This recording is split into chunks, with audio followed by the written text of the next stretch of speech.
we've got to move away from this mindset of just hoofing the ball. Because, like you said, as soon as that ball goes in the air, it's 50-50 and you could potentially lose possession. So I think we just need to be aware that the guys are going to keep trying at it and they're going to keep getting better and better. But we're not going to be immune from being pressed, being closed down and losing the ball in most of our games. That's what each team's going to try.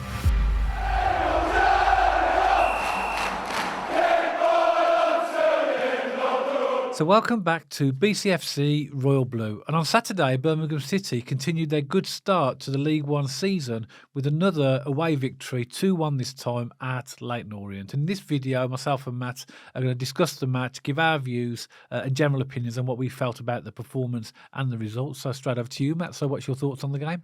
So Chris Davis in his post-match interview said that was a big win, but a difficult win. And I think he's right there. There's a bit of a hard 4 to 3 points in the end, wasn't it? And I just want to get this at the start of the podcast, because it's really important to me. And one of the biggest takeaways from this weekend is if you look at successful teams that are capable of winning a title or a league, teams that are capable of winning the cups, they win games even when they're not playing at 100% or when they're not at their best. And there's no doubt that Birmingham City weren't at their best this weekend.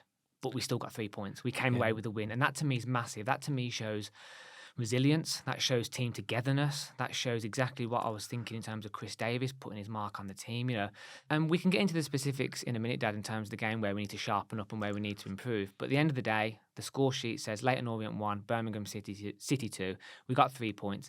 And we haven't won 3 consecutive away games across all competitions since 2015. So for me, fair enough, wasn't a perfect performance, but the biggest positive for me from this weekend was the fact that we actually managed to still get 3 points, even though we weren't firing on all cylinders. Yeah, I think that's the big takeaway, isn't it? I think a lot of Blues fans, you've seen some comments about the play from the back, which I will talk about, but not just at the moment, because obviously we'll get into the specifics of the game and the playing style in a moment.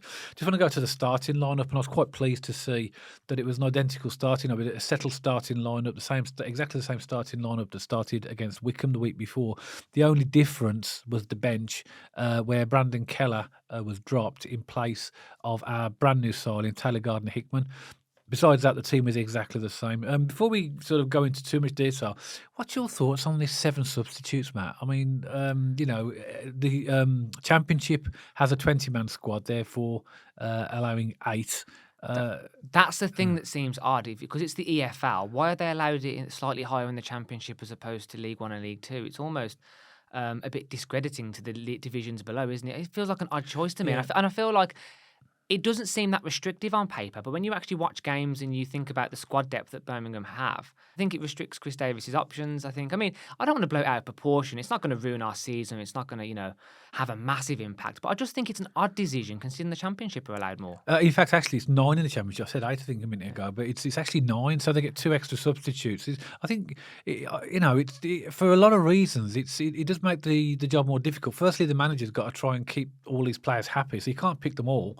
And secondly, as well, I think it also stifles young talent as well, where you might sort of bring the odd youngster onto the bench. It's going to prevent that now, because now with the restrictions on these substitutes, it means you're going to have experienced players on there as well. So anyway, there's nothing we can do about it. I just wanted your comments on it, really, because you'll feel exactly the same way as me. I'm sure I'd love to get your opinions, Blues fans, on what you think about the I don't get it. I don't. That's the point. I don't understand the reason for it. There's no rationale behind why we couldn't, because you can only bring on 5 substitutes, isn't it? So it's exactly. It doesn't matter. You could have like 20 on the bench. You can only bring on 5. Yeah. I would love to know the reasoning behind that decision. Yeah. So going back to starting lineup, we had a very settled lineup from the same selection as the Wickham game as well. I was really surprised when I looked at the Orient lineup, because we'd done our research in the pre-match videos, to see Daniel Aguiar on the bench was a real surprise. He played Daniel Kalman as the Charlie Kalman as the and also he made a big difference when he came on. Yeah. So as you said, I was watching him play and I was thinking, why didn't he start with this guy? Yeah. So in a way that was a good thing for us, because he had a few chances when he came in. Had Jamie Donnelly playing behind him. I liked the look of their Ollie O'Neill as well. He looked pretty sharp on the left hand side, and they had that chap at the back, real unit. Hap and Cooper as well. Their captain, they're good. So these basically the point I'm getting. These are a good side, and it plays into your point, Dad. League One physicality. in the Leyton Orient video, I said he might have opted for Miyoshi instead of Anderson. Fair play, you chose Anderson, and Chris Davis has stuck with Anderson. And thank goodness he made that decision, because we needed that physicality, didn't we? Because they had some big guys at the back. Yeah, they did, and they pressed us really well. They did play some good football. I don't think this is going to be a surprise for us, because it's not as if the way we play, or in fact any other team play, it's not a secret that when a team plays from the back, and to be fair, it's most teams these days try to play from the back. There's no secret that the opposition, just like we do, are going to pressure. So therefore, the difference is, if you're going to play that style of play from the back possession type of football, you've literally just got to be better than the opposition, because if you can break that press, you're going to be free. But they gave us a 4-man press, and they really a couple of times caused us to lose the ball. We've seen that, but it's nothing to get alarmed about. That's just what comes with this style of football, and all teams do it. I was really impressed with Orient, how they matched our energy and how they matched the intensity of their press as well, just as well as ours, because all 3 goals could be argued were moments of sloppiness. But they were. And the pressure, the pressure that the strikers were putting on. I mean, we can go through the goals in a minute individually, Dad, but I just want to back up what you said. I think I slightly underestimated Orient. I think me and you said in the pre-match they wanted to win all their individual battles. The message would have been, and I quite like their manager, but he did come out at the end of the game, didn't he, and was making all the excuses. I was really disappointed, actually, in his interview. He threw the whole Birmingham City have got a much more expensive guy. And Blues fans, we're going to get that a lot this season. When we win games, managers are going to come out and go, well, how are we supposed to compete? They've got all this money. Yeah, I saw that. We're going to get that a lot. What I didn't like, sorry to interject, but what I didn't like as well, what he said was, he actually categorically says that Orient were the better team. Yeah. They weren't the better team. He said they deserved to win. Yes, he said that, and that to me is just complete and absolute, from what I've seen, it's completely wrong. I think that's just a manager who's probably frustrated. I think he was very frustrated with his goalkeeper. That came out as well, because of the mistakes that had caused their goals. But they weren't the better team. They weren't bad, but they weren't the better team. They weren't the better team, and every chance they got, fair enough, they did create a few chances from open play, but the majority of the chances they got, we gifted them. So it's not as if they were absolutely outstanding team who passed it round us, and it was that kind of game. It was a game of gifts to some extent. It was, and we gave them opportunities. Completely. It's not as if they were a world-class team. I was surprised by their energy. I was surprised by their press, but they weren't a world-class team. Let's just call it that. It wasn't a world-class performance by both teams. That's why I said in the start, good teams still find ways to win games even when they're not at 100%. But to come out and say they deserve to win and they were all over us, I thought was just and they were the better team was wrong. I think, when a manager says that, at least be honest, and acknowledge. I think he was more frustrated because, like you said, he sort of does wear his heart on his sleeve a little bit when you see him in interviews. He's very direct. I quite like the passion, to be honest. I like in terms of for managers, I like passion for managers. I just don't like it when it looks like they're throwing their toys out the pram. Yeah, so do you want to go for the goals? Yeah, let's do it, because obviously we took the lead, which was again a mistake by the goalkeeper. A good goal by Anderson, Keshi Anderson, and even he said in the I don't know if you saw his post-match interview as well. He said it was hard. It did look hard. He went through and it just clipped the outside of the right-hand post and then went in. So he just snuck it in there. It was a good finish. Yeah, because we'll have the video of the goal over us talking now. If you watch it, actually, because the defender was quite clever and he went over the far side, there was actually a small gap that Keshi Anderson had to it was getting, as he was going towards the goal, it was getting narrower and narrower, so he did slot it in nicely. And it went in off the post. But don't get me wrong, great by Keshi Anderson, great finish. But actually, I think Alfie May's the unsung hero in that goal. The press he had, the energy he had. He is an absolute workhorse, isn't he? He runs that front line tirelessly and endlessly.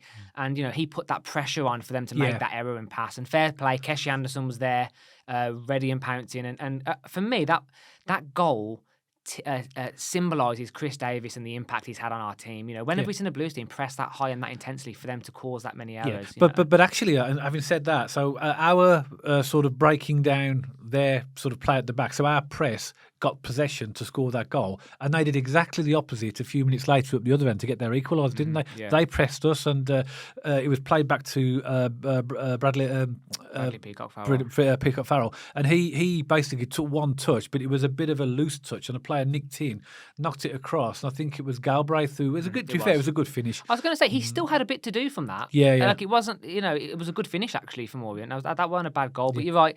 And what I thought was interesting was Chris Davis in his post-match interview. What he said was actually, if the players would have looked at him during that goal, he wouldn't have been angry, he wouldn't have shouted, he would have actually put a thumb up and said, keep going with it, because this is our new identity, this is our new style of football. That's a good point though as well, because, whether we like it or not, this is going to happen again. it will happen again because it's inevitable when you play this type and style of football with teams that press you. When you're playing so tight at the back, this is going to happen again, but not just to us, but to every team. By the way, I am not against playing out from the back. That is the way football's going. It's modern football. I get it. Chris Davis is doing a great job with the boys. We are going to see more mistakes until we click and we really get the rhythm going. Well, I'm going to address this now, actually, because I think this is... I've seen some comments, negative comments about, we should be like, getting rid of the ball and stuff like that and hoofing it and stuff like that. But what I would say to people who think that is that you've got a choice here. You either have a possession-based style of football that we're actually playing now and be accepting that it is going to be edge of your seat type of football at times, and you are going to concede a few goals. The other option is you hoof the ball up, and it's going to be... It's a lottery, 50-50. Yeah, it's hoof and run, and we've seen enough of that. So you can't have it both ways. So I'm guaranteeing that the people that are criticising and saying we shouldn't be playing it from the back would also be criticising if we were hoofing it up forward. They'd be saying, well, we should be playing football now with it. You can't win. No, 100%. You can't win. You've got to accept with this possession-based play from the back type of football, it is going to be edge of your seat stuff. But I think the lads are trying to play an option every single time, even when it's really like, and obviously that's what they're doing in training. I just feel that some of the criticism about we shouldn't be, and I have seen it on social media where people are saying we shouldn't be playing like this from the back. It's just that those are the fans that have to realise that in order to change the type and style of our football, to have better football, we've got to move away from this mindset of just hoofing the ball. Because like you said, as soon as that ball goes in the air, it's 50-50 and you could potentially lose possession. So I think we just need to be aware that the guys are going to keep trying at it and they're going to keep getting better and better. But we're not going to be immune from being pressed, being closed down, and losing the ball in most of our games. That's what each team's going to try. Oh yeah, 100%. And by the way, I'm definitely all for it, and I think they are getting there. They are getting better. I mean, minus this little hiccup this weekend, I guess. And there were moments against Wickham. There were moments against Reading and Charlton. We haven't clicked yet. We're a team still in progress. We're a team still in transition. We've got a lot of new players. We've got a new style of football. It's still going to take a couple of games for us to really gel. And when that day comes, we are going to be unstoppable, in my opinion. But we play such nice football at times, don't we? And again, this wasn't a perfect performance. We've admitted that at the start and through this. But there's moments then you look and you're going, blimey neck, what a team we have. We can really play football. And as I said, we've got a completely new identity and style of football. And as I say, it wasn't a perfect performance, but I'm so impressed with what I'm seeing, generally speaking. At the moment it's night and day from last season, and it has to be. And don't forget, there's so many new players in this team as well. That the football and the whole new culture and style of play.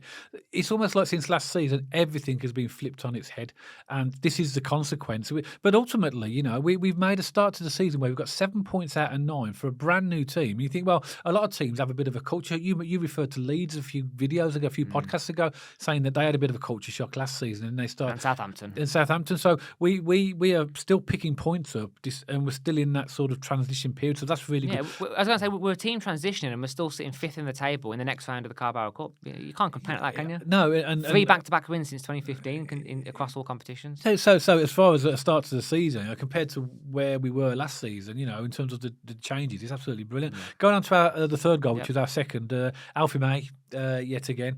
What player he is. I love that guy. I mean, you see the goal because you can tell what a good quality player he is, but not just his work rate. But when he gets that ball, a lot of strikers would have hit the ball before, but he decided he did that against West Bromwich Albion as well when he scored the goal in the pre-season friendly. He went round the player.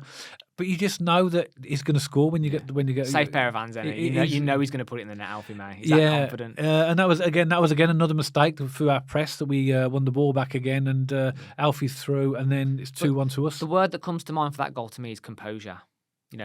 Alfie May went through. He kept his cool, kept his composure, took it round the keeper, boom, 2-1. And 700 grand he cost. Yeah. Well, again, that's what got released in the papers and stuff. Who knows what the true fee was? But if it was 700 grand, a proven goal scorer at this level, he's just brilliant. Yeah, he's going to get a lot of goals this season. Obviously, keep him fit. Definitely 20 plus this year. Yeah, if we can keep him fit for the whole season, absolutely. I mean, and then obviously the Orient, kept pressing us and they kept working hard. And fair play to them. It was half time. It was 2-1.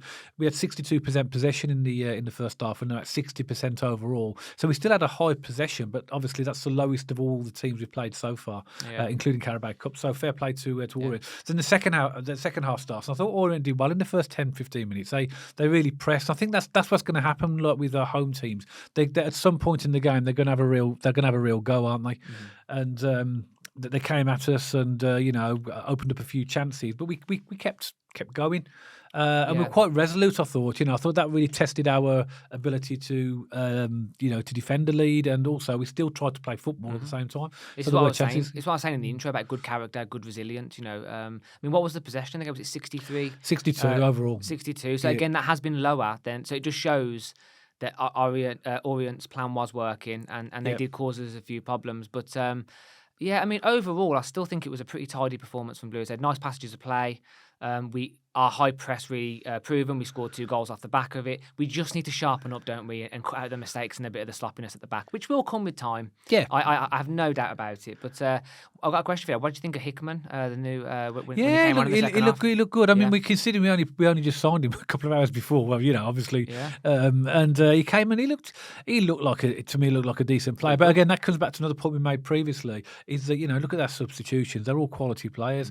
I think the first one was Mark Leonard came off around about the 55th minute for Williamson. Mark Leonard as well. I don't. I mean, obviously, Chris Davis has got his ideas about how he wants and how long he wants players to play, but he didn't do anything wrong, Leonard, to come off. In my opinion, it looked like he was breaking down the play, working really hard. But I think he sees Williamson as a more of a threat in terms of a going forward type of threat.